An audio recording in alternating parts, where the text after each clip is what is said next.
बिस्मिल्लाहिर्रहमानिर्रहीम सल्लल्लाहु अलैहि व आलिहि वसल्लम रब्बि ज़िदनी इल्मा। बेटे फार्मासिस्ट मोहम्मद नईम असगर मेरा नाम है। मैंने after doctor of pharmacy degree MPhil किया है फार्माकोलॉजी में। फार्मेसी टेक्नीशियन प्रोग्राम में हम बुक पढ़ रहे हैं बायोकेमिस्ट्री, और आज उसका फोर्थ चैप्टर है अबाउट विटामिन्स, जो है विटामिन डी के मुतल्लिक। और विटामिन डी हम बेटे पढ़ चुके हैं, उसका काफ़ी हिस्सा, ख़ास तौर पे उसका हम स्ट्रक्चर और उसके सोर्सेज पढ़ चुके हैं। विटामिन डी सबसे ज़्यादा सवेरा बेटी किसके लिए ज़रूरी है? हड्डियों के लिए और बोन्स और टीथ के लिए। ठीक हो गया। और बेटे आज हम क्या पढ़ेंगे? Functions of vitamin D. हमारी बॉडी में विटामिन डी क्या कुछ है फंक्शन परफॉर्म कर रहा है। विटामिन डी कितनी तरह के हैं अहमद? सबसे ज़्यादा एक्टिव या काम के कौन कौन से हैं? D2 और D3। शाबाश बेटे। अब देखते हैं हम विटामिन डी के फंक्शन क्या कुछ हैं बॉडी में। सबसे पहले एब्जॉर्प्शन ऑफ कैल्शियम इन गट। गट बेटे किसे कहते हैं? गैस्ट्रो इंटेस्टाइनल ट्रैक्ट, GIT कहते हैं उसे। गट भी जो खुराक की नाली से लेकर एनस तक, रस तक, या खुराक की नाली से लेकर मैदे तक, गट इसे कहते हैं medically. Vitamin D promotes the calcium absorption from the intestine by increase the formation of calcium binding proteins in the intestine, increase formation of calcium या hydrogen ATPase pump in the intestinal cells। Asaf, इससे बेटे क्या समझ आई है? क्या vitamin D क्या करता है? हम्म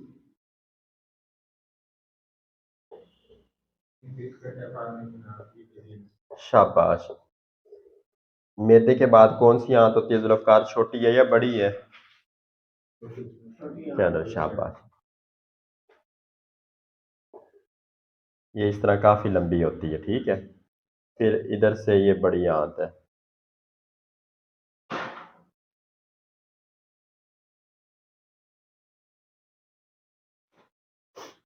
तो बेटे ये जो भी हम चीजें खाते हैं जिनमें कैल्शियम मौजूद होती है, कैल्शियम किसके लिए जरूरी है? हड्डियों, और दांत भी हड्डियों की बेटे किस्म है। तो जो हम खाते हैं वो हड्डियों तक कैसे पहुंचती है? जी अहमद बेटे, हमने खाई, वो किधर आ गई? स्टमक से किधर आई? तो अब्जॉर्प्शन कहाँ से होती है चीजों की? Small intestine, large intestine. ठीक हो गया बेटे। तो जो बेटे हमने कैल्शियम खाई थी, तो वो स्मॉल इंटेस्टाइन के ऊपर होती हैं ब्लड वेसल्स। हर जगह खून की नालियां है ना, आपने पढ़ा होगा। ये हम बार बार जिक्र करते हैं इस चीज का, ये हर जगह खून की नालियां, ठीक है। तो बेटे इस कैल्शियम की अब्जॉर्प्शन को कौन प्रमोट करता है? विटामिन डी क्या करता है? इसको ब्लड वेसल में अब्जॉर्ब करवाता है। अगर विटामिन डी बॉडी में नहीं होगा तो कैल्शियम अब्जॉर्ब भी नहीं होगी, जो जिस तरह खाई है वो पखाने के रास्ते खा रहे। जब कैल्शियम अब्जॉर्ब ही नहीं होगी तो हड्डियों की तो ग्रोथ ही नहीं होगी। ठीक हो गया बेटे। अब जो बच्चे आप देखें बिल्कुल इस तरह चूचे से हो या छोटे छोटे कमजोर से हो, तो आपको क्या चाहिए? कौन सी चीज का शरबत पिलाना चाहिए? Vitamin D. जब विटामिन डी आप पिलाएंगे तो जो उन्हें हम कैल्शियम वगैरह जो खुराक खिला रहे होंगे, वो कैल्शियम क्या होगी? जज़ब होना शुरू हो जाएगी, जिससे उनकी हड्डियां मजबूत स्ट्रॉन्ग हो जाएंगी। वो विटामिन डी बेटे करता कैसे? ये formation of calcium binding proteins in the intestine. Intestine में ये क्या क्या करता है? कैल्शियम बाइंडिंग प्रोटीन्स को इंक्रीज कर देता है। दूसरा, कैल्शियम एटीपेज क्या कर देता है? कैल्शियम एटीपेज पंप की फॉर्मेशन को बढ़ा देता है। ठीक हो गया। दो तरह से काम करता है। एक तो कैल्शियम बाइंडिंग प्रोटीन्स के नंबर को बढ़ा देता है, फर्ज करें इधर एक बंदा एक कैल्शियम को पकड़ने के लिए खड़ा हो, वो बंदे 10 खड़े कर तो ज्यादा कैल्शियम पकड़ेंगे ना। कैल्शियम बाइंडिंग प्रोटीन्स को बढ़ा देता है नंबर को। और दूसरा कैल्शियम एटीपेज पंप पंप कहते हैं जो एक चीज को दूसरी जगह भेजे, उनकी फॉर्मेशन को इंक्रीज कर देता है। ठीक हो गया बेटे, ये दो तरह से कैल्शियम की अब्जॉर्प्शन को गट में इंक्रीज करता है। शाबाश। और दूसरा बेटे फास्फेट की अब्जॉर्प्शन। फास्फेट की अब्जॉर्प्शन में क्या रोल है इसका?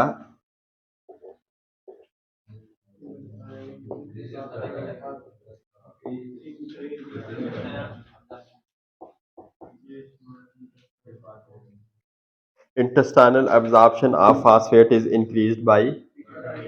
उसी तरह विटामिन डी इंटेस्टाइन में जो हम फास्फोरस खा रहे होते हैं तो उसको क्या कर देता है? इंक्रीज कर देता है। फास्ट। शाबाश बेटे। बेटे जो भी हम चीजें खाते हैं, तो जब हम चाहे कोई भी चीज हमें बाजार वो बड़ी, जब हम माइक्रोस्कोपिकली देखेंगे तो वो किससे बनी होगी? बहुत सारे एलिमेंट से। Calcium, potassium, rubidium, caesium, phosphorus, ये सारी क्या चीजें हैं? एलिमेंट। जब ये अपने अपने अज्जा में इनके कंपाउंड टूटते हैं तो वो किस चीज में चेंज हो जाती है? एलिमेंट्स में। तो वो हमारी बका के लिए जरूरी है। अगर वो किसी साल्ट की फॉर्म में तो उसे हम मिनरल कहते हैं। जिस तरह सोडियम और क्लोरीन मिल जाए तो क्या बन जाता है? Sodium chloride. पोटाशियम और क्लोरीन मिल जाए तो पोटाशियम क्लोराइड।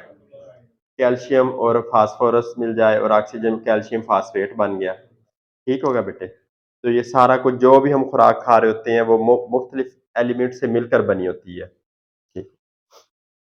अब बेटे सीरम कैल्शियम लेवल। सीरम क्या होता है जुल्फकार? आपने, हम ब्लड के चैप्टर में ये पढ़ चुके हैं।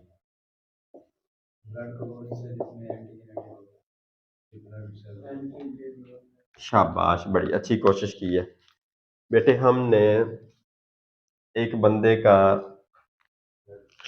टेस्ट ट्यूब में क्या किया? ब्लड सैंपल लिया। ये फर्ज करो 5 ml हमने खून निकाल लिया। ठीक है, ये पूरा खून का भरा हुआ है। तो हम इसे सेंट्रीफ्यूज करते हैं, घुमाते हैं। रेवोल्यू वो मशीन होती है, डाल के वो इस तरह 1 मिनट में कितने बारी घुमा। नीचे लाल रंग रह जाता है, ऊपर क्या होता है? प्लाज्मा। वाइटिश कलर होता है। जो नीचे बैठ जाता है उसमें होते हैं ब्लड सेल्स, जो ऊपर होता है वो होता है प्लाज्मा। शाबाश। अब आपने कल सीरम प्लाज्मा का वो हिस्सा होता है जिसमें एंटीकोआगुलेंट मौजूद नहीं होते। ये मजीद आपने गूगल करके आना। ठीक है। अब सीरम में कैल्शियम क्या होता है? कुदरती तौर पे मेंटेन होता है, मौजूद होता है। एक तो बेटे ये हड्डियां बनाने में जरूरी है, और दूसरा ये जो भी हम हरकत कर रहे हैं हमारे मसल्स में जुल्फकार प्रोटीन होती है, एक्टिन, मायोसिन, फिलामेंट्स होते हैं। जब हम पट्ठों को देखते हैं, मसल्स को, तो बेटे ये बहुत सारी प्रोटीन से मिलकर बने हुए हैं। प्रोटीन्स के आगे मुख्तलिफ नाम है, जिस तरह हीमोग्लोबिन प्रोटीन है। तो बेटे जब हम पट्ठों को हरकत देते हैं तो कैल्शियम उन प्रोटीन्स के साथ अटैच या डीटैच होती है, तो हम पट्ठों को हरकत देते हैं। एक्टिन, मायोसिन प्रोटीन है जिसके फिलामेंट्स होते हैं। अब देखते हैं सीरम कैल्शियम लेवल में विटामिन डी का क्या रोल है। Vitamin D maintains the serum calcium level by increased calcium absorption, increases the mobilization of calcium from। ये किस तरह करेगा? एक तो कैल्शियम सीरम में इसने कैल्शियम के लेवल को मेंटेन रखना है। एक तो क्या करेगा ये?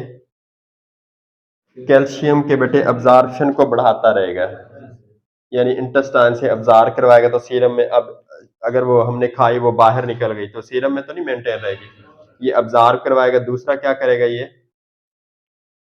पढ़ो क्या लिखा हुआ है। हाँ, फर्ज करो एक बंदा कैल्शियम खा ही नहीं रहा, सीरम में तो जरूरत है हरकत वगैरह के लिए।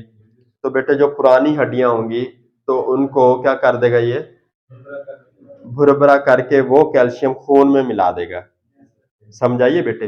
अब एक मोटा ताजा बंदा हो, फर्ज करें हम जुल्फकार को सजा के लिए 3 महीनों के लिए इधर बंद कर दे, कोई चीज ना खाने के लिए दे ना पीने के लिए दे, तो ये जिंदा तो होगा, लेकिन इसका मुंह इस तरह चिपक जाएगा साथ, और हड्डियां इस तरह, अभी तो इतनी मोटी, मेरी हड्डी इतनी मोटी है, तो हो सकता है 3 महीनों बाद ये इस तरह बच्चे की तरह इस तरह सारी पिघल जाए। ठीक हो गया। तो विटामिन डी कैल्शियम की अब्जॉर्प्शन को इंक्रीज करता है इंटेस्टाइन से। और दूसरा, जो कैल्शियम बोन पे अटैच है उसको रिजर्व कर देता है, ताकि वो सीरम में कैल्शियम का लेवल मेंटेन रहे। समझ आइए अहमद, नवीद, शाबाश। और तीसरा बेटे क्या काम करता है, by increasing resorption of calcium and phosphate from renal proximal convoluted tubule. बेटे हमने किडनी के हिस्से पढ़े थे, कॉर्टेक्स और मेडोला। मेडोला कौन सा होता है, अंदरूनी हिस्सा, कॉर्टेक्स आउटर पोर्शन। मेडोला में बेटे बहुत सारी नेफ्रॉन्स मौजूद होती हैं। Basic structural and functional unit of kidney is called, nephron के बहुत सारे हिस्से होते हैं, खास तौर पे कन्वोलेटेड ट्यूब्यूल्स होती हैं उसमें। तो जो प्रोक्सिमल कहते हैं आखिरी हिस्सा, इब्तदाई हिस्सा, और डिस्टल कहते हैं दूर वाला हिस्सा। जो प्रॉक्सिमल कन्वोलेटेड ट्यूब्यूल होता है बेटे, उसमें कैल्शियम की और फास्फोरस की अब्जॉर्प्शन को विटामिन डी क्या करता है, इंक्रीज कर देता है, जिससे सीरम में कैल्शियम का लेवल बढ़ता रहता है। बेटे इसमें कोई चीज समझ ना आई हो, सीरम में कैल्शियम का लेवल 3 तरीकों से मेंटेन रखता है। एक तो स्मॉल इंटेस्टाइन में कैल्शियम की अब्जॉर्प्शन को बढ़ाता है। दूसरा, जो पुरानी हड्डियां उनसे कैल्शियम को डिटैच करवा देता है, रिजर्व करवाता है, उन्हें पिघला के वो कैल्शियम खून में शामिल करवा देता है, जिससे सीरम में कैल्शियम का लेवल मेंटेन रहता है।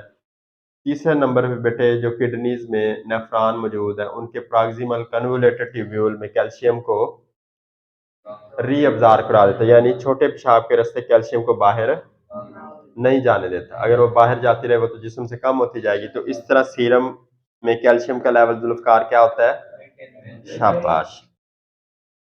अब बेटे और चौथा फंक्शन क्या है इसका, विटामिन डी का, ग्रोथ ऑफ बोन्स। बेटे इस हेडिंग से क्या समझ आ रही है आसिफ, हड्डियों की ग्रोथ करवाने में किसका रोल है, विटामिन, शाबाश। Vitamin D promotes endochondral growth of long bones. Normal levels of calcium and phosphate favor bone mineralization. Mineralization कहते हैं मिनरल्स का जमा होना। ठीक हो गया। It ensures that calcium is deposited in the bones. बेटे विटामिन डी क्या करवाता है, बोन्स पे कैल्शियम और फास्फेट को जमा करवा देता है, जिससे बोन्स की क्या होती है, ग्रोथ होती है। अगर विटामिन डी ना हो तो जो भी हम कैल्शियम या फास्फोरस खा रहे हैं तो वो तो ना ही वो अब्जॉर्ब होगा जीआईटी से, और ना ही वो बोन्स के ऊपर अकामुलेट होगा, जिससे बोन्स की ग्रोथ होगी ही नहीं। अब आपके पास एक बच्चा फर्ज करें जुल्फकार मेडिकल स्टोर पे आ जाए, उसका सर बढ़ रहा हो। सर कब बढ़ता है, जब ये हड्डियों के दरमियान खला पैदा हो जाता है, सीचर्स होते हैं ये, जो इसके हड्डियों के दरमियान के जॉइंट है ना स्कल के, उसको सीचर्स कहा जाता है। ये बहुत मजबूत होते हैं, इस तरह ये जकड़े होते हैं, जिस तरह हम हाथ नहीं जकड़ते, जब किसी बंदे का इसका वो स्कल पे कुछ एक्सपेरिमेंट्स परफॉर्म किए जाते हैं तो इसको ना ग्लू से भर देते हैं। ग्लू समझते हैं, गम, उसमें पानी डालते हैं तो वो पानी से क्या होती है, स्वेल होती है। तो जब वो खोपड़ी में ग्लू भर देते हैं, जब वो स्वेल होती है अगले दिन, तो ये सीचर क्या होते हैं, आहिस्ता आहिस्ता, वरना ये हाथ से नहीं जुदा होते। अब एक आपके पास मेडिसिन स्टोर पे बच्चा आया, उसका सर बढ़ता जा रहा है, तो वो सर क्यों बढ़ रहा है, सर का खला क्यों है, क्योंकि हड्डियां मजबूत भुरभुरी हो रही है। तो उसे किस चीज की जरूरत है, विटामिन डी। तो बेटे विटामिन डी किस फॉर्म में मार्केट में मौजूद है, इंजेक्शन फॉर्म में मौजूद है। उसे पिया भी जाता है और गोश्त में लगाया भी जाता है। तो एक बच्चा जिसका सर बढ़ रहा है, ये देसी घी नहीं होता, इस तरह उसका जायका होता है और ट्रांसपेरेंट होता है, देखा होगा आपने। तो जब आप उस बच्चे को विटामिन डी के टीके पिलाएंगे तो उसका सर बढ़ना रुक जाएगा और उसकी हड्डियां क्या होना शुरू हो जाएंगी। शाबाश। अब बेटे पैराथायराइड एक्टिविटी पे क्या रोल प्ले कर रहा है विटामिन डी, इसे हम देखते हैं। पैराथायरॉयड एक्टिविटी,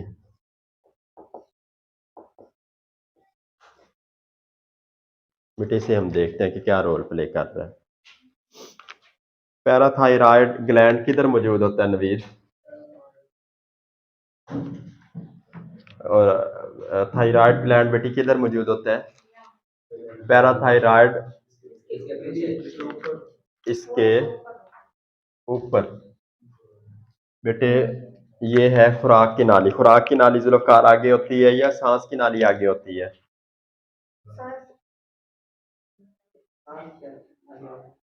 हाँ जी जुल्फकार, क्या कह रहे हैं जुल्फकार।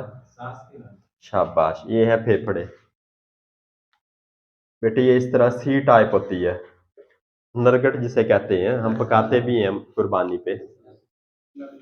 तो बेटे इसके आगे क्या होता है, इस जगह तितली की तरह ये बना होता है। ठीक हो गया। ये जिस तरह का क्लिप नहीं होता इस तरह बना होता है, और इसके इधर ये है लाल रंग का होगा थायराइड ग्लैंड, और ये इस तरह धब्बे से बने होते हैं, ये क्या है पैराथायराइड ग्लैंड। हाँ जी नवीद, बेटे किस जगह मौजूद होता है पैराथायराइड ग्लैंड। बेटे ट्रैकिया के सांस की नाली के ऊपर। ठीक हो गया। बेटे पैराथायराइड ग्लैंड पैराथायराइड हार्मोन की रिलीज को कंट्रोल करता है, या पैराथायराइड हार्मोन रिलीज करता है। बहुत सारे हार्मोन्स हमारी बॉडी में पैदा हो रहे हैं, बहुत सारे फंक्शंस परफॉर्म कर रहे हैं। जो लोग हमने पढ़े हैं ना, याद है थोड़ा बहुत है। मसलन एस्ट्रोजन, प्रोजेस्टेरॉन, ऑक्सीटोसिन, ये क्या चीजें हैं। शाबाश। अब बेटे पैराथायराइड एक्टिविटी विटामिन डी कैसे कंट्रोल करता है। Activity of parathyroid hormone is stimulated in vitamin D deficiency. अब विटामिन, अगर बॉडी में क्या हो, बॉडी में कैल्शियम का लेवल ज्यादा हो, तो विटामिन विटामिन डी अगर बॉडी में कैल्शियम का लेवल ज्यादा कर दे तो पैराथायराइड हार्मोन रिलीज होता है। वो क्या करता है, वो ऑर्डर करता है भाई, पैराथायराइड हार्मोन ऑर्डर करता है भाई कैल्शियम का लेवल बहुत हो गया है, विटामिन डी अपना फंक्शन बंद कर दो। तो उससे क्या होगा, कैल्शियम का लेवल रुक जाएगा। अब ये ना हो वो कैल्शियम सारी जो हम खा रहे हैं, एक बच्चा जिस तरह हम बच्चे छोड़ते हैं वो चूना इस तरह करते हैं, देखा आपने, तो पता चले वो सारी, अगर वो विटामिन डी काम कर रहे वो सारी बाहर निकाले ही ना देना, छोट यूरिन के जरिए ना फीसिस के जरिए, तो उसे पता चले हमें 2 महीनों बाद उसके गुर्दे सारे पत्थर के बने पड़े हैं। बेटे ये इसीलिए होता है ना, जब vitamin D proper function perform नहीं कर रहा, उसमें पैराथायराइड हार्मोन क्या करता है, जब कैल्शियम का लेवल इंक्रीज हो जाए तो ये विटामिन डी को कहता है भैया अपना काम रोक दो। ठीक हो गया। हाइपर कैल्सीमिया में विटामिन डी का काम ये रुकवा देता है। और अगर जिस्म में कैल्शियम का लेवल कम हो तो पैराथायराइड हार्मोन विटामिन डी को क्या कहता है भाई, कैल्शियम को अब्जॉर्ब को बढ़ा दो, ताकि बॉडी में कैल्शियम की कमी है, विटामिन डी आप कैल्शियम को पकड़ना शुरू कर दो, इसे जिस्म से बाहर ना जाने दो। ठीक हो गया। शाबाश। अब बेटे आगे टीथ के बारे में बताया गया। टीथ किसे कहते हैं नदी बिलाल। शाबाश। किधर मौजूद है नवीद दांत, किधर मौजूद है नवीद। शाबाश, मुंह में ओरल कैविटी में। बेटे हम इंसानों के ओरल कैविटी में मौजूद है। बहुत सारे समुद्री मखलूक ऐसे जिनके दांत किधर होते हैं, पेट के अंदर। हाँ, ये आपको बहुत सारी एज अ मेडिकल प्रोफेशनल ये चीज़ें पता होनी चाहिए। तो वो जो चीज़ें खा जाते हैं फिर वो अंदर दांतों से उन्हें चर्निंग या मैस्टिकेट करते हैं। मैस्टिकेट कहते हैं छोटे टुकड़ों में तकसीम करना, चबाना। शाबाश बेटी, च्यू करना। Vitamin D helps in normal teeth formation. If vitamin D is lacking, malformation of teeth occurs. अगर विटामिन डी कम है तो क्या होगा नवीद? कैल्शियम अब्जॉर्ब भी नहीं होगी। ठीक हो गया। अगर अब्जॉर्ब होगी तो वो फर्ज करें वो बाइंड नहीं होगी बोन्स के साथ, और टीथ भी बोन्स की किस्म है बेटे। तो अब एक बच्चा उसके दांत ही नहीं निकलेंगे। बहुत सारे लोग ऐसे होते हैं जिनके दांत बहुत ज्यादा लेट उम्र में अपेयर होते हैं। उसकी वजह क्या होती है? उसमें विटामिन डी की कमी। अब बेटे तीन तरह के टीथ के डिफेक्ट आते हैं। कैविटी फॉर्मेशन, कैविटी कहते हैं दांतों में खला बन जाना। अब ये जो बेटे दांत है, अब ये दाढ़ को हम देखें इस तरह का होता है, चार कोने होते हैं दाढ़ के, दरमियान में क्या बन जाता है? सुराख, कैविटी। जब वो कोई चीज खाते हैं इस तरह वो पकड़ लेते हैं, क्या हो गया भाई यार, ये आइसक्रीम बड़ी ठंडी लग रही है मुझे। असल में उनकी कैविटी में आइसक्रीम चली जाती है। या वो सर्दियों में गरम गरम दूध जब पीते हैं तो तो क्या होता है? वो कैविटी में कोई भी चीज चली जाती है तो फिर, क्योंकि हमारे टीथ इंतहाई सेंसिटिव होते हैं, जायका जायका तो नहीं भाई, चीज के ठंडा गर्म लगने को बताते हैं।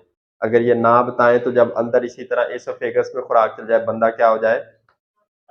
एक्सपायर हो जाए, क्योंकि हमारा होम्योस्टेसिस बेटे डिस्टर्ब हो जाएगा। जो एक्सटर्नल इन्वायरमेंट है, इंटरनल इन्वायरमेंट में जब बैलेंस नहीं रहेगा तो बंदा एक्सपायर। कैविटी फॉर्मेशन होती है बेटे अगर विटामिन डी कम हो जाए। दूसरा क्या होता है? हाइपोप्लास्टिक टीथ होते हैं। दांत ना बड़े नरम और नाजुक होते हैं, हमारे तो बड़े सख्त है ना, इस तरह मुक्का भी मार दो इन्हें कुछ नहीं होता। उनके दांत हिल रहे होते हैं, हाइपोप्लास्टिक टीथ उन्हें कहते हैं। कौन से जुर्फकार? हाँ, वो बहुत सारे लोगों के ना दांत बड़े ये जो बुजुर्ग नहीं होते, बूढ़े बंदे, वो कभी कभी बेचारे वो बोटी मुंह में डालते हैं, पता चलता है उनका दांत ही टूट जाता है। वो बेटे कौन से टीथ होते हैं? शाबाश। और तीसरा बेटे कौन सा डिफेक्ट आता है? Defective enamel and dentine formation. Enamel कहते हैं ये जो दांतों के ऊपर तय है बेटे, उसे क्या कहते हैं? इनेमल। या तो ये जो इनेमल बनता है वो डिफेक्टिव होता है, ठीक तरह से बनता नहीं है, या इसकी जो डेंटाइन फॉर्मेशन है, दांत आगे पीछे बनते हैं। कुछ लोगों के ये दांत क्या होते हैं? बेतरतीबे होते हैं। तो वो किस करके होता है? विटामिन डी की अगर डेफिशिएंसी हो जाए। अब बेटे विटामिन डी को कि ये जिगर पे कैसे काम करता है? विटामिन डी जब लिवर पे काम करता है तो क्या पैदा होता है? 25 हाइड्रोक्सी कोलिकैल्सिफेरॉल, जिसे कैल्सीडाइओल भी कहते हैं।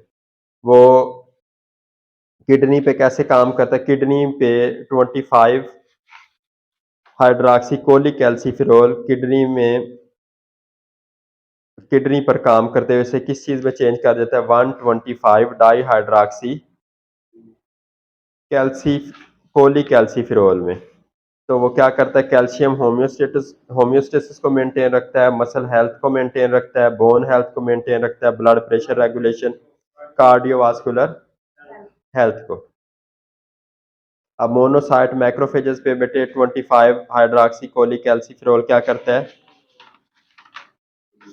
उसे 125 डाई हाइड्रोक्सी कोलिकैल्सिफेरॉल में चेंज कर देता है, जो क्या करता है? Prevention of autoimmune diseases, control of invading pathogens. ये भी बेटे इसके फंक्शंस है ना। और तीसरा बेटे क्या करता है? प्रोस्टेट ग्लैंड पे काम करता है, ब्रेस्ट पे, कोलोन पे, लंग पे, कैराटिनोसाइट्स पे। उसे क्या करता है? ये 125 डाई हाइड्रोक्सी कोलिकैल्सिफेरॉल में चेंज कर देता है। वो regulation of cell growth and differentiation को कंट्रोल करते हैं। बिलाल बेटे हमने फंक्शंस ऑफ विटामिन डी देखे।